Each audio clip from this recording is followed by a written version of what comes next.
ये कहानी है अंजलि की, जो कि अपने पति सुरेश के साथ रहा करती थी। उसके आसपास कोई भी लोग नहीं रहते थे जो कि उससे बात करे या जिनके साथ वो अपना समय बिताए। ऐसे ही एक दिन अंजलि अपने पति के साथ सोफे पर बैठकर चाय पी रही थी और अपने पति सुरेश को कहती है, क्या जी, मेरा ना यहाँ तो एक पल भी मन नहीं लगता।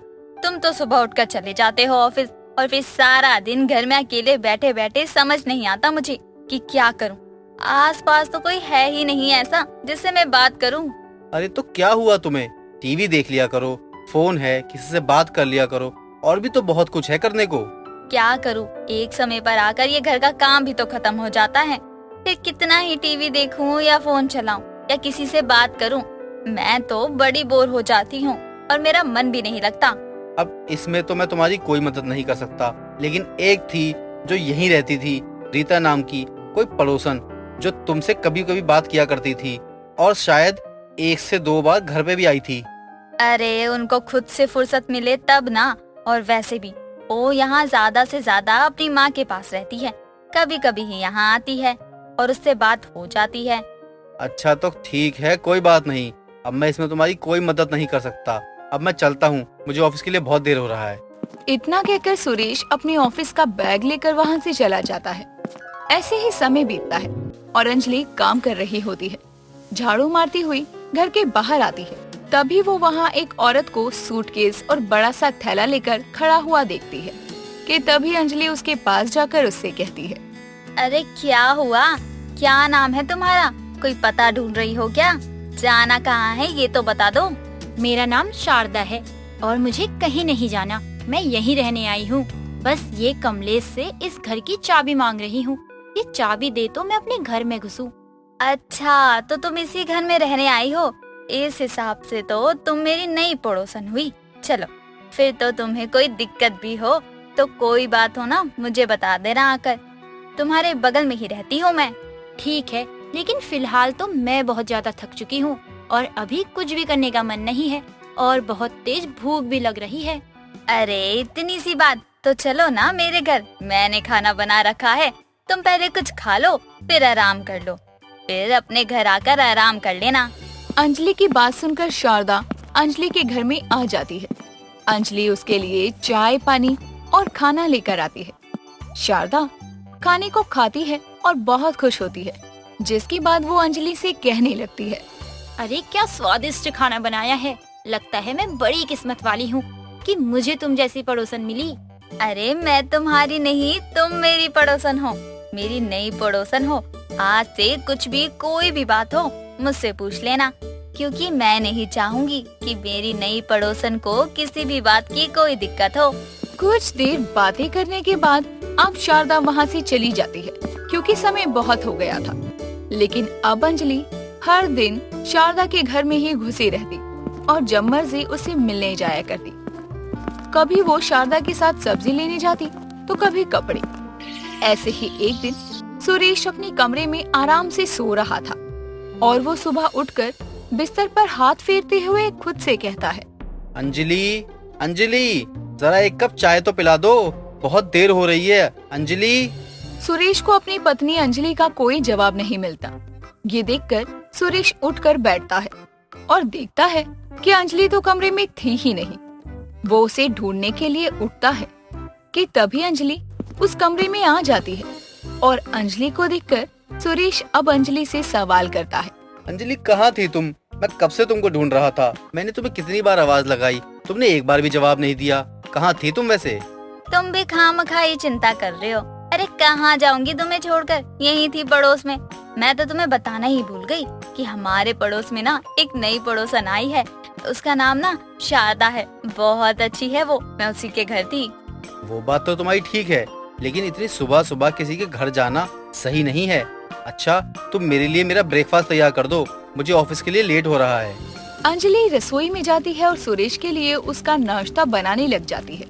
कुछ देर बाद दोनों साथ में बैठकर नाश्ता करते हैं। थोड़ी देर बाद सुरेश अपने काम पर निकल जाता है। सुरेश के जाने के बाद अंजलि फिर से शारदा के घर में चली जाती है। अंजलि को देखकर शारदा अंजलि का हाथ पकड़कर उसे घर में लाने लगती है और कहती है, अंजलि तुम आओ ना अंदर, मैं तुम्हारा ही इंतजार कर रही थी। तुम्हें तो पता ही है ना कि मेरा तुम्हारे बिना जी नहीं लगता। अच्छा हुआ तुम आ गई। हाँ, मन तो मेरा भी नहीं लग रहा था, तभी तो मैं यहाँ आ गई तुम्हारे पास।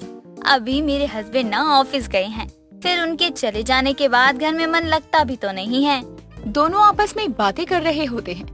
थोड़ी देर बाद शारदा अंजलि के लिए चाय बना कर लाती है। दोनों आपस में बातें करने में इतनी मगन हो जाती है कि दोनों को बीतते समय का अंदाजा ही नहीं होता और बात करते करते रात हो जाती है कि तभी अंजलि की नजर घर में लगी घड़ी पर जाती है।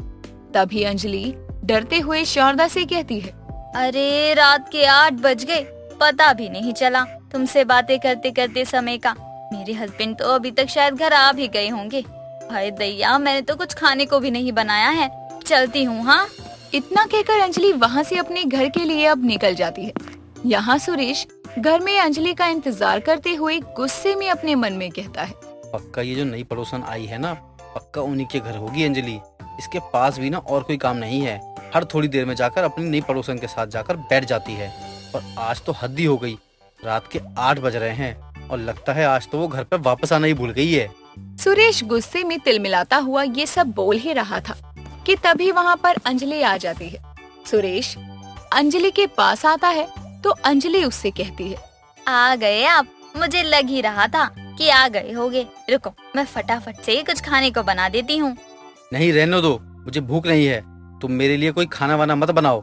और हाँ, एक काम करो, थोड़ी देर जाकर और बैठ जाओ वहाँ पर अपनी नई पड़ोसन शारदा के पास। अरे जाना ही क्यों है, बड़ी दिक्कत होती होगी ना बार बार जाने में। एक काम करो, अपनी नई पड़ोसन शारदा को यहीं लेकर आ जाओ, इसी घर में, वो भी यहीं रह लेगी। इतना कहकर सुरेश गुस्से में आकर अपने घर में सो जाता है। कुछ देर बाद जाकर अंजलि भी सो जाती है। ऐसे ही समय बीतता है। अगले दिन सुरेश ऑफिस से घर आता है तो शारदा रसोई में पीठ करके खड़ी हुई थी। सुरेश, ये शारदा है, हमारी नई पड़ोसन। तुमने कहा था ना कि मैं इसको अपने घर ले आऊं ताकि मुझे बार बार शारदा के घर न जाना पड़े। तो मुझे तुम्हारा ये आइडिया बहुत अच्छा लगा, इसलिए मैंने आज सुबह इसे अपने घर ही बुला लिया। अब हम दोनों की दिक्कत ही खत्म हो गई। हाँ अंजलि, तुम ठीक कह रही हो, कहीं ना कहीं तो किराए पर रहना ही था। सुरेश जी, मैं आज से आपकी नई पड़ोसन के साथ नई किराएदार भी हो गई। शारदा और अंजलि की बातें सुनकर सुरेश अपने मन में कहता है, अंजलि अंजलि, मैं तुम्हारा क्या करूं? तुम इतनी मंदबुद्धि क्यों हो? तुम्हें मैंने वो बात गुस्से में बोली थी और तुम तो सच में अपनी नई पड़ोसन को अपने घर उठाकर ले आई हो। क्या हुआ सुरेश, तुम चुप क्यों हो? कुछ बोलते क्यों नहीं? मैंने ठीक किया ना तुम्हारी बात मानकर। हाँ अंजलि, तुमने बिल्कुल ठीक किया। तुम कुछ गलत थोड़ी कर सकती हो, गलती तो मुझसे होती है कि मैं तुम्हें कुछ बोल देता हूँ। सुरेश समझ जाता है कि अंजलि को समझाना भैंस के आगे बीन बजाने के समान है, क्योंकि अब अंजलि ने तो शारदा नाम की नई पड़ोसन से अच्छी खासी दोस्ती कर ली थी और अब भले अंजलि शारदा के घर ना जा सकती हो, और जाती भी तो कैसे जाती, अब तो वो उसी के घर में रहती थी।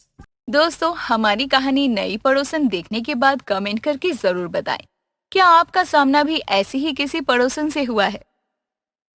देवयानी अपनी 5 बहुओं का एक कंप्यूटर होने की वजह से बड़ी परेशान थी, क्योंकि उसके चलते वो 5 हमेशा आपस में लड़ती रहती थी। क्योंकि उसकी बड़ी बहू चीनी ऑफिस में काम करती थी, छोटी बहू रानी बच्चों को ऑनलाइन इंग्लिश की क्लास देती थी, उसकी तीसरी बहू रुचि पढ़ाई करती थी, चौथी बहू कंप्यूटर प्रैक्टिस करती थी और 5वीं बहू को कंप्यूटर पर गेम खेलने का शौक था। 5 किसी न किसी वजह से कंप्यूटर यूज करने को लेकर हमेशा आपस में बहस ही करती रहती थी। ऐसे ही एक रोज चीनी कंप्यूटर पर अपने ऑफिस का काम करती है, तभी उसकी देवरानी रानी वहाँ आती है और कहती है, जेठानी जी, अब बस बहुत हो गया, उठिए आप कंप्यूटर से, मुझे अपने बच्चों को ऑनलाइन क्लास देनी है। बिल्कुल भी नहीं, मैं यहाँ से हिलने वाली नहीं हूँ। अभी मेरा बहुत सारा ऑफिस का काम रह गया है। जेठानी जी, मुझे उससे कोई मतलब नहीं है, मेरे बच्चों की क्लास मिस हो जाएगी। बेवजह आखिर आपके काम के लिए मैं अपना नुकसान क्यों करूं? अगर एक दिन तुम्हारी क्लास मिस भी हो गई तो कोई फर्क नहीं पड़ेगा, लेकिन अगर मेरे ऑफिस का काम पूरा नहीं हुआ तो बात मेरी रिस्पेक्ट पर आ जाएगी और सुननी पड़ेगी वो अलग। अच्छा जी, आपको अपना काम तो दिखाई देता है, लेकिन मेरे काम की कोई कदर ही नहीं है। कोई वैल्यू ही नहीं है।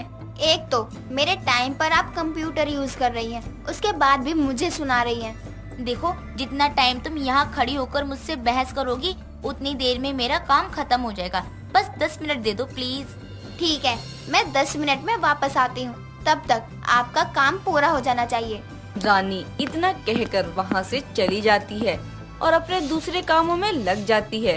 कुछ समय बाद रानी अपना काम खत्म करके वहाँ आती है तो देखती है उसकी जेठानी चीनी की जगह उसकी देवरानी रुचि कंप्यूटर से पढ़ाई कर रही होती है। तभी वो उसके पास जाती है और कहती है, तुम यहाँ क्या कर रही हो? जेठानी जी, आप देख नहीं रही हैं क्या कि मैं सरकारी नौकरी की तैयारी कर रही हूँ? देखिए, जाइए यहाँ से, मुझे पढ़ने दीजिए। वैसे भी अभी मुझे बहुत पढ़ाई करनी है। तुम्हारी पढ़ाई गई तेल लेने। तुम पहले जल्दी से उठ लो कंप्यूटर से, मुझे भी अपनी क्लास शुरू करनी है, बस और कुछ नहीं। क्यों जेठानी जी, मैं क्यों उठूँ इस कंप्यूटर से? इस पर आपका नाम लिखा हुआ है क्या, या आपने कोई टाइमिंग फिक्स कर रखी है? देखो, तुम्हें जो समझना है समझो, लेकिन इस कंप्यूटर से दूर हटो, बस हटो। ना हटू तो क्या करोगी? जितना हक आपका इस घर पर है उतना ही मेरा भी है, और इस घर की चीजों पर भी है, इसीलिए आप मुझे हटा नहीं सकती हैं। रुचि इतना कहकर फिर से अपनी पढ़ाई पर लग जाती है। तभी रानी गुस्से में आकर कंप्यूटर को डायरेक्ट स्विच से बंद कर देती है, जिस पर रुचि को बहुत गुस्सा आता है और वो दोनों आपस में बहस करने लगती हैं। तभी उनकी आवाज सुनकर चीनी, रवीना और काव्या भी वहां आ जाती हैं और उन्हें समझाने की जगह वो भी आपस में बहस करने लगती हैं। पांचों अपनी बहस में लगी ही होती हैं कि तभी उसकी सास देवयानी अपने भतीजे राज के साथ घर आती है और उनके शोर की आवाज सुनकर उनके पास जाती है। अपनी सास को अपने सामने देखकर पांचों एकदम चुप हो जाती हैं। तभी वो कहती है, शर्म नाम की चीज है तुम पांचों में बिल्कुल भी? तुम पांच इस घर की बहू हो या कोई पड़ोस की लड़ाकू औरतें जो आपस में ही लड़कर मरी जा रही हो? किस बात पर तुम पांचों इतना जोर जोर से चिल्ला रही हो? माँ जी, मैं लड़ नहीं रही थी, मैं तो बस इनसे बोल रही थी कि थोड़ी देर के लिए कंप्यूटर खाली छोड़ दें, मुझे कंप्यूटर पर काम करना है। आपको काम करना है जेठानी जी? तो क्या हमें कोई काम नहीं है? हमें भी कंप्यूटर की जरूरत है, हमें भी काम है। हमें भी काम करना है कंप्यूटर पर। अच्छा, अब सभी को एक साथ जरूरत लग गई कंप्यूटर की। कंप्यूटर तुम्हारे घर में ही है, कहीं भाग नहीं जाएगा। लेकिन माँ जी, समय तो भाग जाएगा और जो काम समय पर ना हो उसे करने का क्या फायदा? वैसे बहू, इतना दिमाग किसी और काम में भी लगा लिया कर, या इतनी समय की चिंता किसी और काम को करने में भी कर लिया करो। सब एक से बढ़कर एक कामचोर हो। बुआ, मुझे एक बात समझ में नहीं आ रही, ये पांचों भाभियाँ कंप्यूटर के लिए ऐसे क्यों लड़ रही हैं? बेटा, तूने वो कहावत सुनी है ना, पागलों का कहीं गांव नहीं बसता है। वो कहावत इन्हीं के लिए बनी है। बुआ जी, ये लड़ाई झगड़ा मुझे ना बाद में दिखाना आप, लेकिन मुझे अभी बहुत जोर की भूख लगी है, इसलिए पहले कुछ खाने को दे दीजिए। हाँ बेटा, बिल्कुल। तू जाके अपने कमरे में फ्रेश हो जा, जब तक मैं तेरे लिए खाने के लिए कुछ बनवाती हूँ। और तुम पांचों ये कंप्यूटर की लड़ाई छोड़ो और जाके घर के बाकी कामों में लगो। चीनी और रानी बहू, तुम दोनों राज का कमरा ठीक करो जाके, और तुम तीनों जाके खाने की तैयारी करो। जी माँ जी। पांचों इतना कहकर चुपचाप वहाँ से चली जाती हैं और अपने अपने कामों में लग जाती हैं। ऐसे ही समय बीतता है और समय के साथ पांचों के बीच में कंप्यूटर को लेकर आए दिन होने वाली लड़ाई से देवयानी बिल्कुल परेशान हो चुकी थी। एक रोज देवयानी की सबसे छोटी बहू रवीना आराम से कंप्यूटर में बैठी गेम खेल रही होती है। तभी उसकी चारों जेठानियां वहां आती हैं और उसे कंप्यूटर पर गेम खेलते हुए देखकर कहती हैं, देवरानी जी, तुम सही हो, यहाँ हमें कंप्यूटर काम करने के लिए नहीं मिलता है, और एक तुम हो जो यहाँ आराम से बैठकर गेम खेल रही हो। हटो, मुझे कंप्यूटर में प्रैक्टिस करनी है। अरे तुम अपनी प्रैक्टिस बाद में करना, मुझे ऑफिस का काम है। काव्या तुम हटो, मुझे कुछ जरूरी मेल करनी है। बिल्कुल भी नहीं काव्या, तुम इनकी बात सुन लो। ये 10 मिनट बोलकर तुम्हारा सारा काम और सारा टाइम सब खराब कर देंगी। आप तो ऐसे बोल रही हैं जेठानी जी जैसे आप किसी का काम खराब करते ही नहीं है। पहले आप लोग अपने आप में डिसाइड कर लो कि इस टाइम कंप्यूटर की सबसे ज्यादा जरूरत किसको है, किसका काम सबसे ज्यादा जरूरी है, तभी मैं अपना गेम बंद करूंगी। मेरा काम जरूरी है। मेरा भी जरूरी काम है, पहले कंप्यूटर मुझे चाहिए। नहीं, पहले मुझे। पांचों एक दूसरे से बात करते करते आपस में बहस करने लगती हैं। और उनकी लड़ाई की आवाज सुनकर राज भी वहां आ जाता है और उसको लड़ते हुए देखकर उनके पास जाकर उन्हें रोकते हुए कहता है, अरे भाभीओ चुप हो जाओ, कितनी जोर जोर से बोल बोल कर लड़ रही हो आप लोग। बुआ जी ने अगर सुन लिया ना तो आप लोगों को डांट सुननी पड़ेगी। हमारी लड़ाई से तुम दूर ही रहो तो वही अच्छा है। लोग अपने अपने काम और अपने अपने हक के लिए लड़ रहे हैं। लेकिन आपस में लड़ने की जरूरत ही क्या है? आप लोगों के बीच में जो भी परेशानी है उसे बैठकर शांति से बात करके खत्म किया जा सकता है ना। राज की बात को नजरअंदाज करके पांचों फिर से आपस में बहस करने लगती हैं और उनको लड़ता हुआ देख राज अपना सर पकड़कर सोफे पर बैठ जाता है। तभी देवयानी वहां आ जाती है और उनको फिर से कंप्यूटर के लिए लड़ते हुए देखकर गुस्से में चिल्लाते हुए कहती है, चुप हो जाओ तुम सब। तुम इंसान हो या जानवर? इतना तो किसी जानवर को भी समझाओ तो वो भी समझ जाता है, लेकिन तुम पर किसी बात का असर ही नहीं होता है। तुम्हें तो इतनी भी शर्म नहीं है कि तुम्हारे घर में एक रिश्तेदारी का लड़का है जो तुम्हें ऐसे लड़ते हुए देखेगा तो अपने घर जाकर क्या कहेगा? बुआ जी आप मुझे माफ करना, लेकिन अब मैं यहाँ नहीं रह सकता हूँ। मैं यहाँ पढ़ने आया था, पढ़ने के लिए शांति की जरूरत होती है, लेकिन यहाँ तो शांति मिलना तो छोड़ो, शांति का दूर दूर तक नामो निशान ही नहीं है। इसलिए मैं जा रहा हूँ, कहीं और कमरा लेकर रह लूंगा। तू सही कह रहा है बेटा, और तुझे भी तो कंप्यूटर की जरूरत थी ना। एक काम कर, ये कंप्यूटर भी तो अपने साथ लेकर जा। इससे मेरे घर में रोज रोज की लड़ाई भी खत्म हो जाएगी और इन लोगों को अक्ल भी आएगी। देवयानी इतना कहकर अपनी पांचों बहुओं के एक कंप्यूटर को अपने भतीजे राज को दे देती है और वो कंप्यूटर लेकर वहाँ से चला जाता है।